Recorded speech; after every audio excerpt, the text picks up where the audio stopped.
Hello and welcome to the Buy, Sell, Hold Spotlight presented by Sports Car Market Magazine. I'm Darren Roberge. Before we begin, please take a moment to like this video and subscribe to our channel. Also be sure to join in the conversation and share your thoughts by leaving us a comment below. Our guest today is Eric Minoff. He is a senior car specialist with Bonhams. Welcome back, Eric. Howdy, good to see you.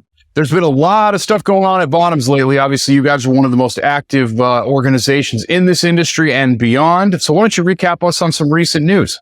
So we've rebranded. That's probably the biggest thing. We have a new branding, Bonhams Cars, as well as a new website, www.bonhamscars.com, which allows folks to see all of the upcoming auctions in one place and not have to be distracted by the many other categories that Bonhams also sells. Not that we aren't still part of that grand ecosystem. And of course, we've had several successful sales at Bonhams and Greenwich and stuff like that. And we are looking forward to our Goodwood Festival Speed sale coming up very shortly.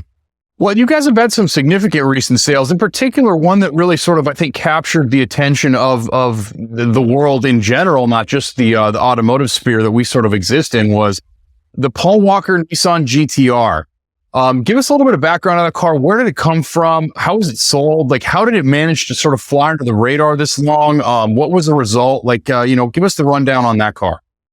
We offered the driven by Paul Walker and used in the Fast and the Furious 2000 Nissan Skyline R34 GTR, which had been modified and brought in to the United States by Kaizo Industries for the movie.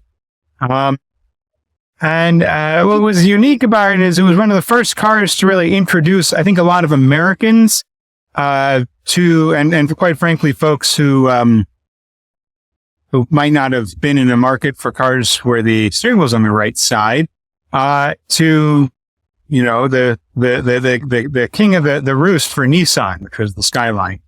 And of course it was a star car in a movie that has created one of the most successful film series ever produced, multi-billion-dollar franchise. So, and then it also, was modified for Paul Walker to his specification. I think something that we sometimes forget is these cars were not worth a huge amount of money for a long time. I remember selling one of the other cars that had been featured in that movie and the second one, Too Fast, Too Furious. It was the gold Toyota Supra. And we sold that in the Peterson Museum in 2009. And it was a lovely example of a movie car, which was pretty clapped out. Sold for, I want to say like $28,000, 30 grand, something like that. Because in 2009, the movie wasn't that old. A lot of the people that probably found that car pretty cool still were in high school, college, or didn't have any money. Fast forward, cars, obviously, these things are much more desirable. That actual car also sold for a lot more later. Yeah, this car was just kind of hiding under the radar, and we offered it in a unique single lot online auction where it sold for a world record price for Skyline of worth $1.3 million. And candidly, to me, that seems like it almost might be a bargain. I mean, if you kind of look at the prominence of this car and the importance for a generation of enthusiasts, it's on par with the Steve McQueen Bullet car. So whoever wound up with this car certainly will probably do pretty well on it down the line. These are really interesting cars that create a lot of abnormal dynamics, if you will, in regard to sort of what they are and how they arrive. One of the terms that we hear a lot with these vehicles is, the show and display tag. So what exactly is that? And then how is the legal side of these cars handled once they're already here, when they hit their gray law status? Because again, they're JDM cars. They're not really supposed to be here, especially cars that are that new because they're underneath that 25-year rule. So how does this car work from a legal standpoint? Explain what show and display is. Explain, again, kind of how this car wound up in the U.S. in the first place. These are kind of uncharted territory for a lot of enthusiasts, just sort of based on what they are. And again, you're right. They were passenger vehicles. They were not particularly valuable or desirable cars for so many years. But now we're getting to the point where these are generational, aspiration type of vehicles. So explain kind of how the legal end of these things work. So if we look at Skyline specifically, those were never sold in the United States in any way, shape, or form. Some cars, like the Supra, obviously, that was sold here in the United States. The Skyline, they never even produced one in left-hand drive until they offered it here in the United States, starting, in like 2008. It was a long time coming. The Skyline model existed for decades, through the 60s. So it was a model that carried a certain amount of weight, but people really didn't know about it in the United States until, the Fast and the Furious, and also Gran Turismo introduced it to a lot of Americans. Show or display is a unique little carve out which allows you to import to the United States and register vehicles that were never designed for the U.S. market, i.e. they do not pass U.S. emission standards or crash standards. But it comes with a lot of asterisks. First off, is limited to a very, very, very short list of vehicles, which are by application only. You have to petition the government and basically the DOT. NHTSA is the organization that runs it, but you have to petition the National Traffic Highway and Safety Association, National Traffic Highway and Safety Administration to allow you to have the opportunity to apply to import any given model. And then once you've gotten approval for a model, then you have to apply for a specific car. And that then has to go through it. The car doesn't have to pass crash standards, but does have to be made to pass emission standards. Don't ask me why. I don't make the rules. Anyhow, so you're limited in the amount of mileage you can drive, which is, like 2,000 miles a year, which pretty rarely exceeded by a lot of modern cars anyhow, in terms of 2,000 miles a decade. But that allows you to import certain cars. The first cars to be added to this list in the late 90s were things like a Porsche 959, McLaren F1, Bugatti EB110. Now we're seeing, cars like special versions of the Skyline R33 and R34. But very quickly, we're finding that a lot of these cars are kind of aging out of the system, if you will. Once something turns 25 years old, you don't have to have it under show or display. You could have imported, for example, a Bugatti EB110 under show or display. You don't need to anymore because all of them are over 25 years old. So go ahead and bring it in. You don't have to do anything. You don't have to modify the car at all. You just can't necessarily register it in California where it's still pass emissions. So theoretically, if someone wanted to have brought in this car, I guess they could have brought it in and it probably would have qualified pretty well because you can make the argument that it is a historically significant vehicle.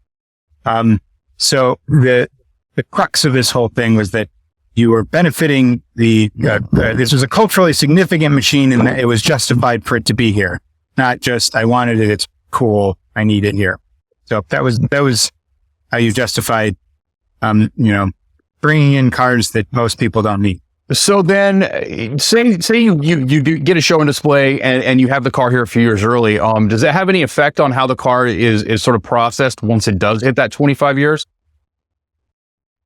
Once it's gotten past 25 years, kind of falls off the system as far as needing to apply to all these sort of rules. Now, if you brought it in prior to it being 25 years old and you didn't go through the process, you could have an issue.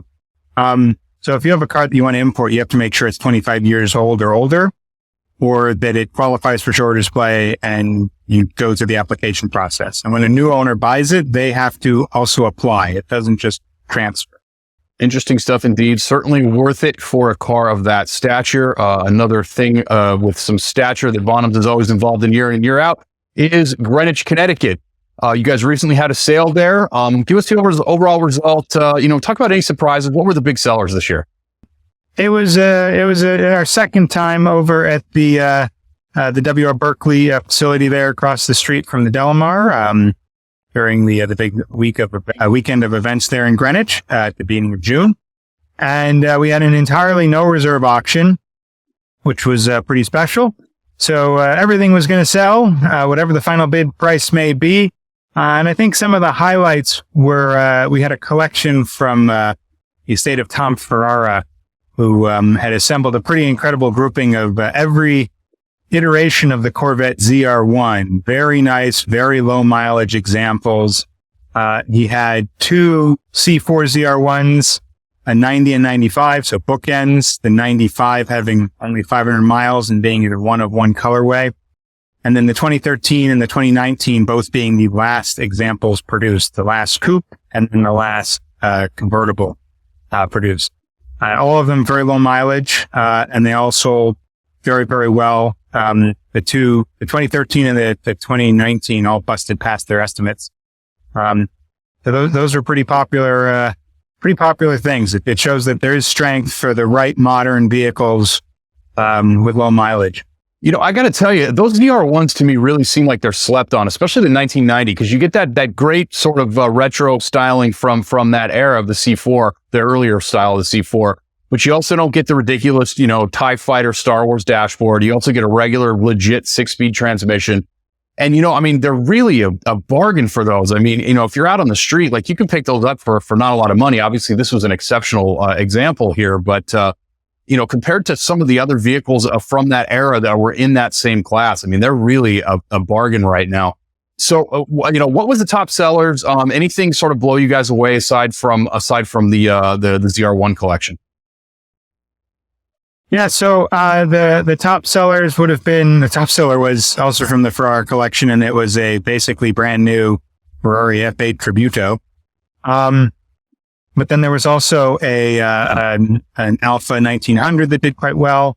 There was a phenomenal Ferrari F355, beautiful colorway, sold nicely. Then you had a fair selection of Americana that ran the gamut. So there was really something for everyone in every budget. And we were happy to be back. We even had a couple of tractors if you were looking to till the fields. It's a fitting thing to have going down the middle of the street in Greenwich, I'm sure. Folks have gentleman farms out there. I know there's one for sale for $4 million, and it's on like a couple of acres, which in Greenwich is farm, I guess. Perfect. What else do you need right there? So speaking of things that you're going to need coming up is the big Quail Auction 2023, August 18th during Monterey Car Week, one of the central components, obviously, of those series of events. So what's new this year? What should people expect?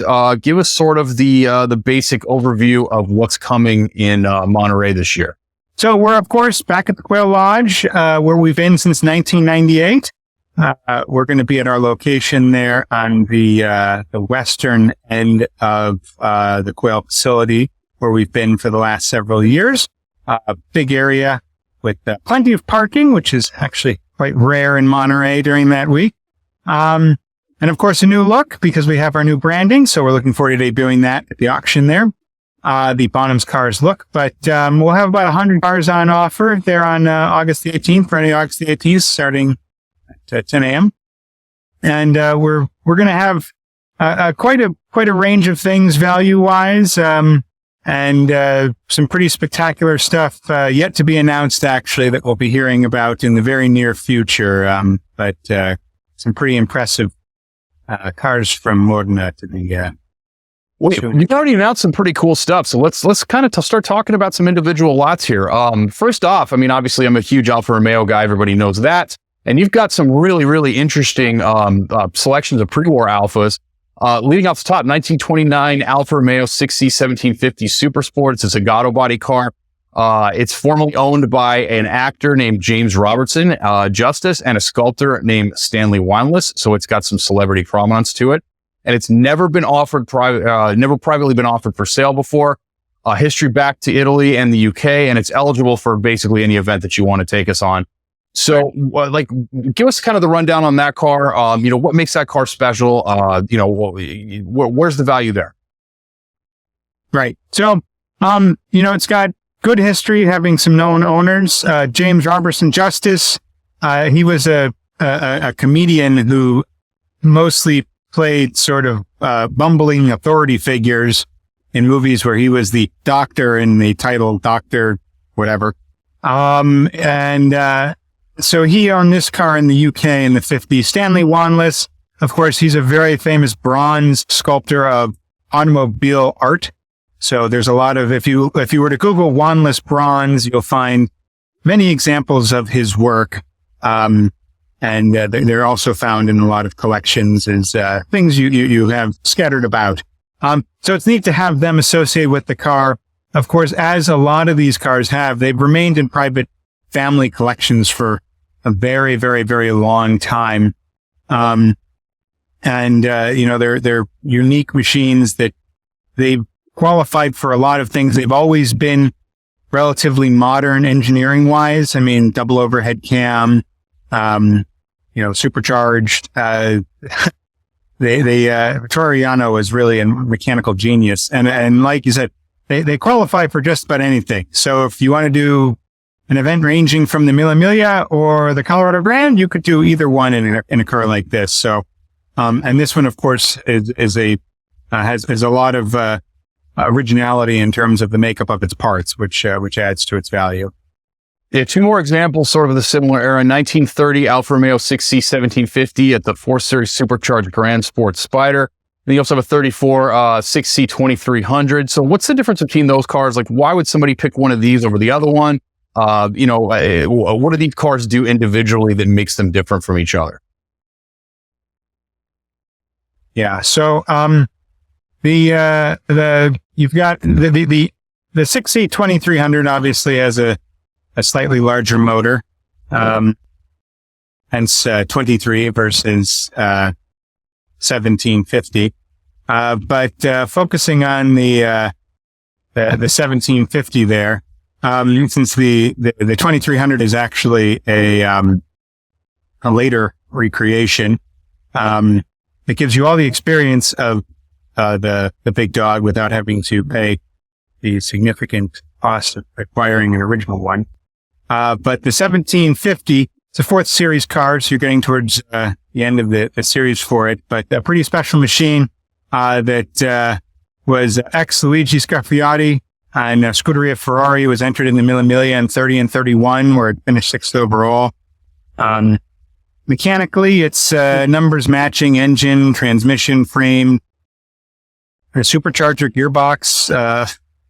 The only thing that's not original to it is the bodywork, which had kind of gotten lost to time not long after World War II, but has been exact again in 2018. So nothingly recreated to match what would have been on the car when it was originally delivered. And it's run the Mille Miglia historic, another good ticket to the Mille Miglia, which of course is a highly desirable event to go on. And being in 1930, you leave a bit earlier than all the folks in their post-war cars. Yeah, it's truly the dream right there. So to run a race like that in a car like this, I mean, I don't know if there's any better automotive experience in the world than something like that. Truly incredible. Something else is pretty incredible that you guys have. 1966 Porsche 906 Carrera 6. It's a chassis 906 120. We've seen a few of these come to market lately, and they seem to really be knocking it out of the park. What makes this one different? So a pretty special car. It has a lot of early Japanese history. Delivered new to Japan to a clothier, and had some clothing factories there. Shintaro Taki, who also had, of course, a racing team. So it spent the early part of its life in Japan. It didn't stray too far, eventually ending up in Australia and then back in Japan. But spent the earliest part of its life in Japan, doing racing in that part of the world for the most part, in Japan and Hong Kong and Macau pretty extensively. And it only came stateside more recently in the last decade or so. And it's presented here for sale for the first time in a number of years, but it's certainly a ticket to enter a lot of historic racing events in a car that's quite competent, very powerful, very fast.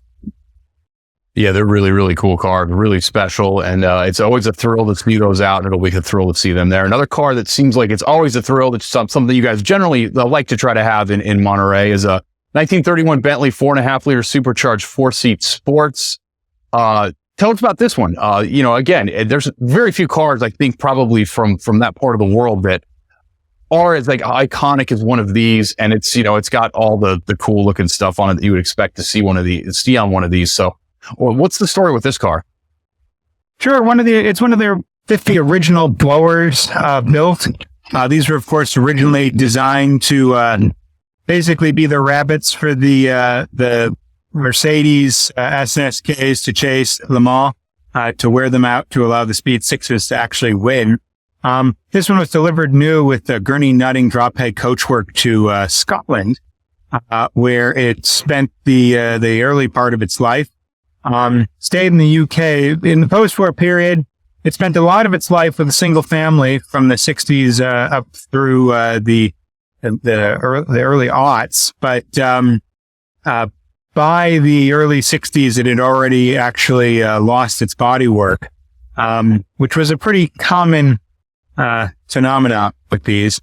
So there was the coachwork it wears today is probably the most popular coachwork on these blower Bentleys, which is the kind of Birkin blower Bentley style that you would have with the 4-seat tour coachwork and the fabric body, which would have been how they would have run in Le Mans. So coming from a pretty special collection. And again, it's another car that you can do a lot with. It does get you into a lot of events, including, of course, the WO Bentley Tours. And it's an example of a pretty mythic, legendary machine. I mean, the blower Bentley, it rarely needs an introduction as to what it is. Iconic indeed. And moving more to our shores with something that's kind of, I guess, sort of in the same kind of vein as a sporting sort of vehicle like this. 1930 Packard Model 734. This is a Speedster Runabout. Explain what that is and explain why this car is significant. Sure. Speedster Runabout, basically big engine, little chassis. And of course, the Runabout bodywork is the nice close coupled roadster body, no windows, it's not a full disappearing top, but it folds quite nicely with, a very pretty bodywork on it for 2 doors, 2 seats. So the Speedster would have been the model you would have gotten if you wanted to go a bit quicker. But it's something that kind of flies under the radar in so much. It doesn't have a supercharger sitting out front like the blower Bentley. But it really hides its strength under the hood where, of course, it has the bigger engine. So, you get a bit more power in a smaller sporty chassis, which, makes it one of the rare American sports cars of that era. Another really fascinating lot that you guys have from our shores. 1916 Stutz 4C Bearcat 2-seater. This is the A.K. Miller Bearcat.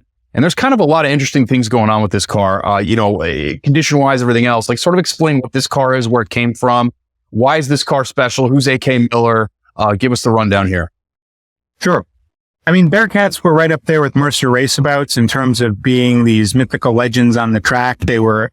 a lot of folks consider them to be among the first sports cars because they were very quick. They didn't have enormous motors like a lot of cars from that era did, so they handled a bit better, but were still very competent and quick on the track. They, scored a lot of victories in period on ovals, including at Indy and things like that. The trouble is they were relatively easy to recreate. The drivetrain and stuff like that from a Bearcat, it was also used on a lot of other Stutz models, most of which were, frumpy sedans and tours and things like that. So a lot more Bearcats survived than were built. So finding a Bearcat that's very original and untouched is very uncommon. This, of course, belonged to A.K. Miller, who was a somewhat famous Stutz hoarder. He was obsessed with Stutz. He bought many, many Stutzes, everything Stutz, including fire trucks. He actually died falling off of a Stutz fire truck ladder while trying to repair his barn. but his collection was famously sold by Christie's. And, all of the cars in that collection benefit from the fact they were owned by someone who basically would have chased you off the property with a firearm. So none of these really got touched. So they stayed very original and correct and unmolested throughout a period when a lot of them were getting touched and molested, if you will. So this makes it one of, if not the best Bearcats in existence. It is just very correct, very original, and very authentic. And as such, it's really a kind of a lodestone for Stutz Bearcats, and a great opportunity to acquire an example that really hasn't been on the market for decades. Yeah, it's an astonishing car. There's no question about that. And you think about just the history that Stutz created as early as they created with these cars. And it's a must have for any collector of cars that are highly original or Stutz or early American, sort of sports and racing vehicles. I mean, this thing checks a ton of boxes. Another car that checks a lot of boxes that's got some historical significance as well. 1957 AC Ace Bristol. This is an ex-Ken Rood car. This is a 1957 24 Hours of Le Mans second in class winner. And it looks the part too. I mean, it's really a very interesting car that appears exactly the way that you would expect it, and so on and so forth. So give us kind of overview this car and sort of tell us about some specifics with this one. Sure. So this is a pretty special example. It was the works entry, one of the works entries to Le Mans in 1957 by the Ace Works and Ken Rudd, who was running their team. Some unique features. It was modified for Le Mans in period with slightly more aerodynamic bodywork, which is why the nose looks a little bit different. It had a few mechanical changes as well. The biggest one being that they installed a Bristol motor, the twin cam, into the car for Le Mans, and also renumbered it to match being a Bristol car. And then entered in Le Mans, and it came second in class, 10th overall, very respectable result, behind a 500 TRC. And then it quite quickly ended up in the United States. It did some racing here out on the East Coast, including Watkins Glen, things like that. And the current owner acquired it in 1966, and has had it ever since. As is with so many of these cars, he bought it as a daily driver and used it to commute to and from work in the 60s. At a point, it, was having some mechanical issues, so he laid it up as a project he was going to work on. It took a few decades to really get started on that project, and he did some of the restoration, and the majority of the work was completed by Mike Gassman from Virginia. Beautifully restored to match how it looked when it ran Le Mans. As with so many of these things, there was some slight changes to the nose in period in the later 50s and early 60s when I was racing in that ownership. But it was completely restored to match the original Le Mans specification, while retaining some unique details, including the scrutineering stickers in the glove box from its race in Watkins Glen in the 50s. But it's a nice opportunity to own a car that has not been offered for sale in 60 years, basically, almost 60 years. So really a special machine. It is, and it can get you into just about anything you want to. If you want to do just about any tour, you can do it in this. And it's also special in so much that, a lot of these racers, they look just like all the other examples out there, but this one has unique features that make it very apparent which one it was immediately. Yeah, it's a stunningly beautiful car. Again, everything you'd expect from a car like that that's got history like that. And can you imagine what a world to live in where you can take a car off the track at the 24 hours and put it on Main Street in America and drive it to work every day. What a world that must have been. So moving forward, you guys have, in my opinion, what I think would be the ultimate 3 Lancias to own if you are interested in becoming sort of a collector aficionado. This is a really, really good place to start between these 3 cars. You have a 1956 B24S Spider America, a 57 Lancia Appia double bubble coupe body by Zagato, and a 1992 Lancia Delta HF Integrale Evo 1 Martini 5, which is astonishingly cool. Is the lure of Lancia finally becoming a thing? The relation between these three cars, how does that kind of work? Am I off saying that this could be an ultimate three-car collection for somebody who's interested in this mark? Yeah, certainly it's up there with the three-car garage solution, I guess, increasing it from two-car solution. But Lancia is, I think, a somewhat underappreciated mark in so much that they, throughout their history, have really been ahead of the curve mechanically. They were the first company to mass produce a monocar with the Lambda. They produced cars with inboard brakes. They introduced the production version of a narrow angle V engine. So they really were, in many ways, way ahead of their time mechanically. What they were always not ahead of was financials. They never had any money. So, while they might have been ahead of their time, they were ahead of their time because they were trying to compete with a shoestring budget. And they were later part of, Fiat Group, and have kind of been laid to the wayside at this point, which is a bit unfortunate. But their history includes, really special machines. And one of the incredible things they always did is they did more with less. They never had big honking motors, but they were very quick cars because of the fact they were, the chassis design was very advanced, and they handled really well. So what they lacked in, straight line speed, they made up for in their ability to get around a corner faster than anyone else. The examples we have here going in age, we'll start with that 56 Lancia B24S Spider America. That's a beautiful example there. Comes from long-term ownership, over 40 years in the current ownership, with many hundreds of thousands of dollars spent on the restoration, which is a very fresh, recently completed restoration, never been shown, never been used really. Gives the new owner an opportunity to basically buy a turnkey Concours show winner there, if you will. The Spider America, there were two B24S models, S being left drive. But there were two B24S models, the Spider and the Cabriolet. The Cabriolet having a full padded top and roll up windows, and the Spider not having that, and also having the split bumpers. So a little bit lighter looking bodywork, a little bit sportier. But again, very desirable machines to do any event with, which is a major factor in value, is the ability to go on those Colorado Grands and to go on those Mille Miglia and things like that. Which this would qualify you to do. The 57 Appia double bubble coupe. You're looking at what's unique about this is the coach work. It's one of 6 that were produced in 1957.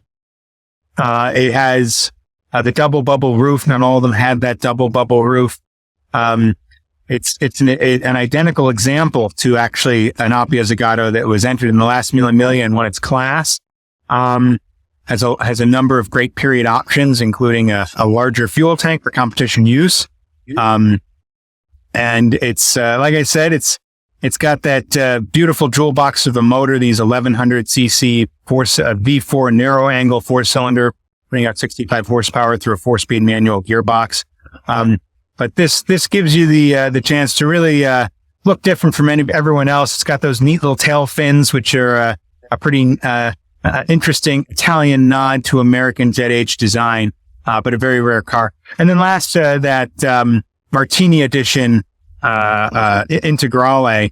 So that was, one of the probably final famous launches to come out, the Delta Integrale, taking what was kind of a pudgy, whatever, cheap, 4-door hatchback and making it into a real giant killer, a very successful rally car, with a 4-valve per cylinder double overhead cam, inline 4. This car is a low mileage example. It's about 21,000 kilometers. It's also a Martini edition. So it's one of the 400 Martini 5 editions produced in 1992. Delivered new to Japan, as so many of them were. Later spent some time in Spain before coming to the United States, and is now going to be offered for sale in Monterey.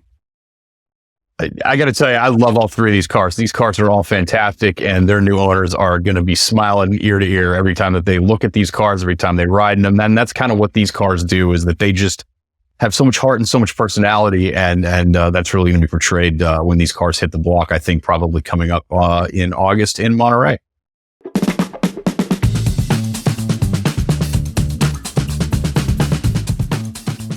Okay, Eric, you've got an extremely deep perspective on the marketplace. You're at every event. You guys are an incredibly high volume auction company, of course. So why don't you give us one car to buy, one car to sell, and one car to hold in today's marketplace?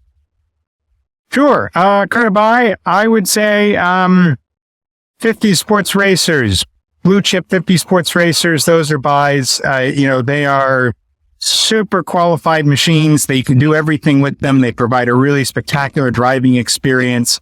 I think they're a great value, all things considered, especially when you compare what they cost for an ultra low production storied machine versus, for example, a brand new pick a Ferrari. So the sell, I would say I would sell the brand new Ferrari that was bought as an investment, because you're not the only guy that probably bought it as an investment. So a lot of those investor grade super moderns, a lot of those were in the last few years probably bought as ways to store value, and folks might be looking to cash out. As far as hold, I would say holding right now would be probably things from, really premium Japanese cars and things from the 80s and 90s. Those are, I think, still appreciating machines, and there's still a lot of folks that are starting to still increase their love for them, and more importantly, increase their budget to spend on them. So that's probably what I would continue to hold on to. Plus, they still provide a unique, exciting driving experience that is quite different from the more digitized things of today's era, notwithstanding the fact that they sometimes have digital speedometers. But to your point about that, for example, the Corvette ZR1, the C4, I think that is a phenomenal machine. And while it does look like just any other CR4 to the vast majority of people, it's not some warmed over thing. For a Corvette, that's about as revolutionary as, like putting the engine in the middle or something. Yeah, God forbid they actually go ahead and they do that. And I'll tell you, I think you're right. I think the beginning of the renaissance of the 80s and 90s cars is just sort of starting right now. And I mean, you think about sort of the astonishing level of cars that were available, especially from Japan. The 300ZX, the Supra, the RX-7, the 3000 GT. Those are very high-tech cars at the time, but now they definitely are starting to feel antiquated, and they connect the driver to the road in a way that is not really necessarily accessible now, even with the degree of technology that they had. And I think probably the weight on some of those cars certainly contributes also. They're all very heavy cars, but we're very much at the beginning of that, I think, for sure. And the sports racer thing, I think, is really an interesting thing too. I mean, not only do you have the historical components involved, and like mentioned with the AC Bristol, sometimes you get a little bit different bodywork and so on and so forth, but the events that you can participate in and all that stuff too. And there's a range there too. I mean, obviously the sky's the limit on those things. I mean, 250 GTO, about $80 million now, but you can get into those for relatively inexpensive. So say I'm a guy that's, kind of dabbled in this stuff a little bit and has gotten my toe wet on some other vehicles prior to this, and I wanted to jump into that field. What should I look for specifically as far as your make, models, et cetera, et cetera? And how much money should I have in my pocket when I go out there and I look in the market for something to take home? Sure. Well, I mean, it really depends on what you want to do. I think one of the main things with sports racers from especially the 50s, but also the 60s, is what is your core objective? Do you want to event them on tours? Do you want to take them in vintage racing? Do you want to show them? And if you want to take them on tours, you're balancing two things, which is the more power you want, the more money you're going to spend for the most part, especially for a European thing. The majority of the cars out there you have a lot of phenomenal machinery and reasonable prices that are really spectacular, but they're going to have smaller engines by American standards. When I say smaller engine by American standard, I'm talking like 1200 cc's, which isn't a terrible thing. I think a lot of folks forget that for a long time, one of the classes at Le Mans was the 750cc class. That's cars 750cc's and under. So, there were a lot of great things that raced there, Deutsche Benets and Seatas and stuff like that we don't really think about. And similar to that Lancia Appia that we have in our sale, that's an 1100cc car. By American standards, that's a relatively small motor, but you can really wring its neck and have a lot of fun driving these cars. And what they lack in, again, straight line power, they more than make up for in the enthusiastic experience you get putting them into turns and really hoofing them about. And if you watch, for example, the Goodwood Rival, you see these guys in Mini Coopers racing up against Galaxy 427s. And it's a little bit funny to watch because, the Mini could probably fit in the trunk of the Galaxy. And the Galaxies, they outrun them on the straights. But once they get to a turn, and then they can't stop and they can't turn. So, that's where the Minis and the Alpha step noses and stuff like that, that's where they really come and sneak under. And, you still can get things like a Mini or an Appia or things like that, or a GTV for reasonable money, and still have a lot of fun. And you still can do a lot, either local events or a lot of national tours as well. Yeah, a lot of fun, definitely. And again, you look at Mini Coopers, you look at, Alphas, you look at things like MGAs. You can get like real deal race cars out there for, under $100,000 pretty easily if you're starting to look in that segment. Of course, again, too, the more power you get, the more expensive you get. But, for me, it's always the fast car slow versus the slow car fast argument. And, for just sort of general fun stuff, the slow car fast thing is kind of the way to go. So, any final thoughts? Final thoughts. See you in Monterey. It should be a lot of fun. We're really looking forward to it. And, I guess watch this space since, we've given the amuse-bouche on our website. The main course is soon to be debuted. And, I think it's going to be a very exciting, time in Monterey to see those cars coming to market and watching and seeing what 2023 has in store. It should be a good time for sure. And where can people go to learn more? You can hit us up at our website, www.bonhamscars.com. That's all one word, BONHAMSCARS.com. Yeah, great new website, real easy to navigate, and it certainly should be something that everybody goes and checks out on their way to Monterey Car Week this year. I would like to thank Eric Minoff for joining us today. To learn more about anything that we discussed here, be sure to pick up the latest issue of Sports Car Market Magazine by visiting the link in the video description down below.